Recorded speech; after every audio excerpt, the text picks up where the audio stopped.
Welcome to ComSpark. Today we are in Cincinnati, Ohio. My name is Jamie Lozan, and I'll be your guest host today. I'd like to welcome our guest, Chris Hickok, Director of IT at Home City Ice. As an IT leader in your company, how do you work with leadership from other functional areas to collaborate and move business projects forward? That's a great question. I think early in my career, I had a little bit of that Steve Jobs in me, to where we feel like we find a technology or find something that might make a business process easier.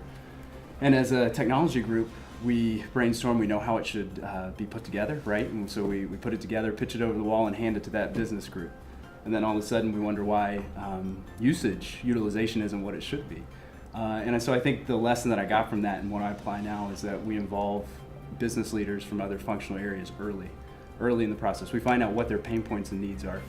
It's not enough to see a solution in the news or see a solution out there and say, wow, this would be great for the business. It's actually asking those business leaders up front, what are your pain points? What could we make easier for you?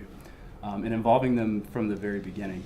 I think getting that buy-in and building some kind of relationship with them early is a great way to make sure that we're driving those results forward instead of just that traditional make and then throw over the wall to them. Right. Well, that's great. So you found by increasing or tying your IT goals to business goals, has that increased adoption? You talked about less adoption with the stuff that you've deployed. Has that helped that situation? Absolutely, it has. And I think business goals are one way to word that, and business goals are great as long as they do align with the pain points and the problems that people are facing. Okay. And that we absolutely align to those goals. But I think the bigger piece is finding out, just like it's no different than if you're trying to work with a customer, right? The things that you want to sell to a customer, pain points that they truly have, that they would pay someone to solve for them. And it's the same thing with your business partners. Where are those areas that are just a mess? You can't hire enough people for. It's an area of frustration. Turnover is happening because of it. And I think if you find those things and implement solutions, then adoption is very easy. Great, thank you. Yep. So as businesses become more digital and increase the use of technology, the nature of the IT function has changed. Have you seen a shift in your organization from operations, user support, and infrastructure to a more focus on core business functions and the customer? And can you provide some examples of that? Absolutely. So this shift is kind of an area of passion of mine. And I say shift kind of tongue-in-cheek because there is a shift. The focus is absolutely more on how can we drive business results. But it's not a shift in such a way that the basics, that the fundamentals of IT and technology have gone away. I can develop life-altering, business-changing solutions, but if the basic infrastructure that is underlying those solutions doesn't work or isn't reliable or is a pain point for our business users, it doesn't matter. So those things have not gone away. They're kind of table stakes now, though, for an IT department. An IT department has to be very good at delivering that, and that can't be the 80% anymore. It has to be the 20%. But then layered on top of that, yes, absolutely.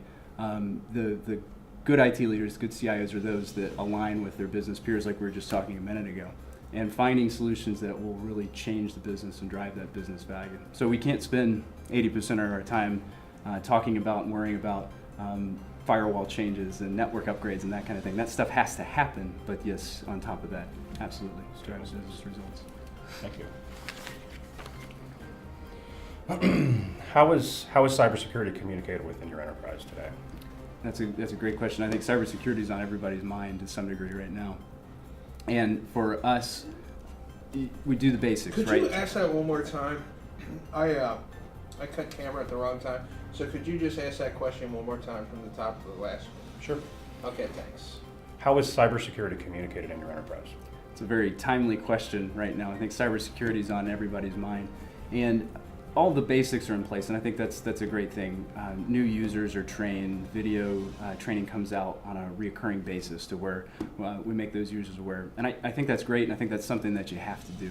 But I think even more than that, having conversations with people about cybersecurity issues, because let's face it, our number one defense against cybersecurity issues are our users, right? We can put all the firewalls and technology in place that we want to, but at the end of the day, they're the ones that make a difference. So as we have phishing scams that come out, as we have, hopefully nobody falling for those things, but as we have those things coming out, talking with the users, just addressing it in a very real way. In our annual managers meeting, our CFO got up and talked about the prevalence of these phishing scams and what some of those outcomes are. And so I think it's, if we have the attitude of setting it and forgetting it, right? We're going to put this program in place, we'll phish test our users, make sure that they don't fall for it, but then never talk about it, that's not effective. For us, I think having regular conversations, calling up someone in the field because you see that they responded to a phishing email that got through the firewall, having those conversations, and I think word travels very fast, that this is something that we're serious about, that there are serious consequences to it, versus a program that a human never actually touches in the user's eyes. So really putting attention to the users, I think, is the best way to communicate that. Makes sense. So regular communication, regular training, structured, regular kind of, I guess, training around these things, as well as maybe spot checks, testing them at will, if you will. Absolutely. So one of the specific things, just to dive in a little bit more specifically, are phish testing users. So actually sending out a friendly email. It doesn't look like a friendly email. It looks exactly like a phishing scam, right? So when they click on it, though, they're taken to a screen, and that screen says, "Oops, you fell for it. Here's the things you should have looked for," right?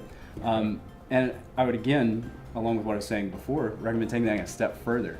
Not to shame the user or call them out, but actually talking to the person. I've called a couple of users as I've noticed we get reports, and I'll say, "Hey, did you click on that Bank of America credit card thing and enter a password?" And, "Yeah." "Do you have a Bank of America credit card?"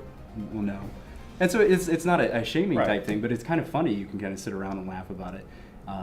And as you do that with one user, that news travels very fast, right? It's a funny story, and it just becomes part of the culture. So absolutely utilizing those tools to drive the conversations. That's great. Yeah. I love that approach. I have a DoD background, so that's innovative in my opinion. How would you rate educational institutions, high schools, and higher education providers on preparing and providing pools of people with the technology talents needed for IT in your organization? The educational institutions locally here, I think, are doing, by and large, a great job.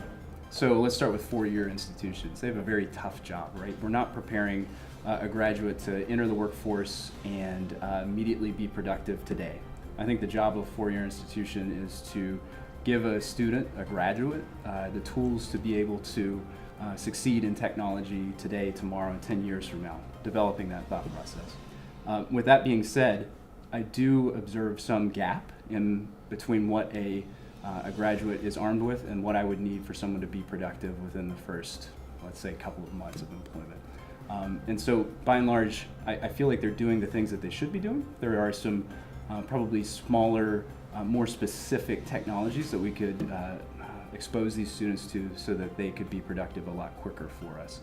So as a result, I've noticed a lot of the two-year programs in the area are doing some of those things. So maybe they don't have that same focus that I spoke about for the four-year institutions, but they do for the two-year students, and those students are fairly productive in roles as they come out immediately. And then I don't have a ton of experience in high schools with our department. Okay, thank you. Is there anything in the near term that Home City Ice is working on from an innovation perspective that you'd like to share with us? Absolutely. So I think a misconception about Home City Ice is its size. It grew up as a Cincinnati West Side company, one location up until the 80s, and at this point we're in 19 states and growing every single day. 800 route vehicles, 2,000 full-time equivalent employees. So it's a much larger company. We still have that family owned and operated type value, but as we learn how to scale this business, how to make it bigger, how to go across the country, one of the things that we're working on is what metrics really drive our business, right? We have all the data in the world as a company, but getting together as a management team and saying, here are the things that are important. Here's how we create a great customer experience. Here's how we create a great employee experience. Okay? And then what are the numbers that drive that? And then how do we as a technology organization get those numbers in front of people in a timely and quick manner so that it's accurate, so that people aren't fishing for data or debating data. They've got the data they need to make decisions. And so we're putting a lot of attention as a company and as a technology organization into unifying the business and tech around those numbers and those metrics. Great. Thank you.